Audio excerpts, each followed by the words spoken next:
Ben Beeton here. We're looking at the second in a series of works that I did on my residency at Fowler's Gap. It was a very interesting place to work. It was incredibly remote and was established initially as a sheep station.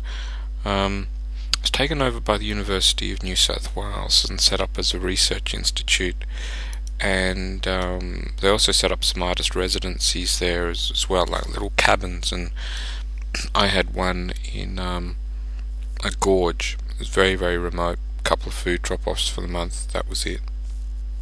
So this work that you're looking at, it's one of my limited edition prints, Impressions-at-Fowlers-Gap-No2-Ben. The breakup of the continent of Rodinia was 750 million years ago, and that's the dominant feature in this work. You could see part of it anyway. It's very abstracted, but you could see Australia there, and the Tasman line. A map of Australia during the Ordovician, that's 490 to 443 million years ago, is featured in the bottom left of the work. The blue area of the map depicts the Larapinta. I think that's how it's pronounced. It's a seaway. There's been many inland seas in Australia in the past, and this is one of them. The most well known is the Cretaceous inland sea, but this one's very interesting because there was no life on land at this time, and the incredible nautiloids, there was one the size of a semi-trailer truck that's been found. So this kind of stuff's fascinating. Every time you find some interesting sort of geological feature or a map, there's a whole world within world there of a biota of life that was at one point the living end of the tree of life, but is now deep down, buried amongst infinite number of its descendants. Drawings of plants from the Daintree are used to reference the tropical forests that were similar to the Daintree, which once existed across almost all of Australia. And what else do I have? Yes, there are the winged pods of the broader leaves are featured in here. You can see them in the top left section. That's the Daintree drawings.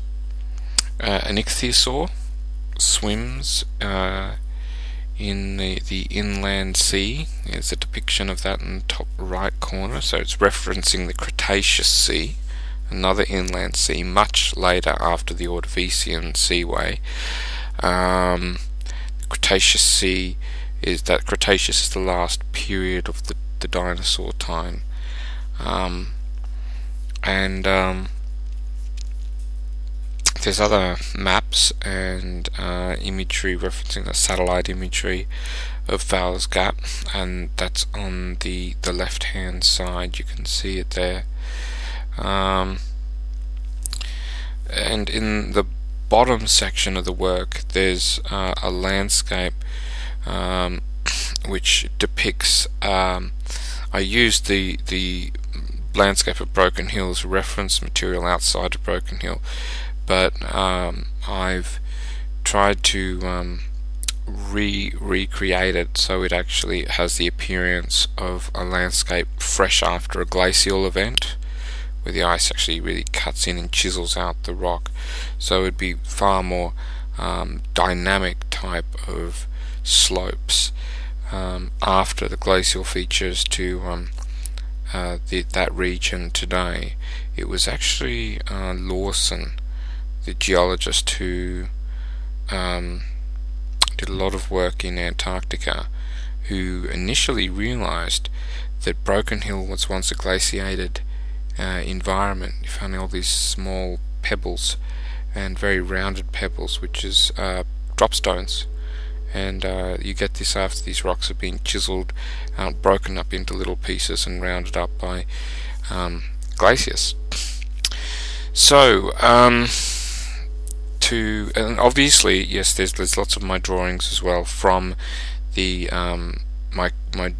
my journeys where I go out and I collect plants and bring them back and draw the plants. So there's a lot of them as well. Acknowledgements. Greening of Gondwana was a major book that I had with me at the time, and so it was rereading that. I'd actually read it many years before, when I was working on my spirogram paintings, but to reread that in that location was very expansive. And also the geologists at Fowler's Gap, special thanks to them, and the Geology of Australia by David Johnson. That book was priceless out there, absolutely priceless. Should be standard text for any grade 8 kid should get right into that at the beginning, and yeah, it's just a very important book. I'll tell you one story actually. That in Fowler's Gap I was with one of the geologists, and we went up in this rise and we were heading down, and he pulled up and we was looking down to this very flat plain up on the side of this hill, and he said, we're now on the edge of the Cretaceous Sea. He said, over there would be the beach, and behind me, he said, this is the forests, the rainforests. And I'll never forget that moment. It was like, shut my eyes and open my eyes, and I could see the ocean, the sea breaking on the beaches. I could see a dinosaur walking up, some kind of Ichthyosaur-ish kind of creature. No, maybe. Yeah, the polar Ichthyosaurs. It's more Jurassic. Anyway, a fascinating project. I really loved it. It was a wonderful ecology, geology, deep time history of environment residency.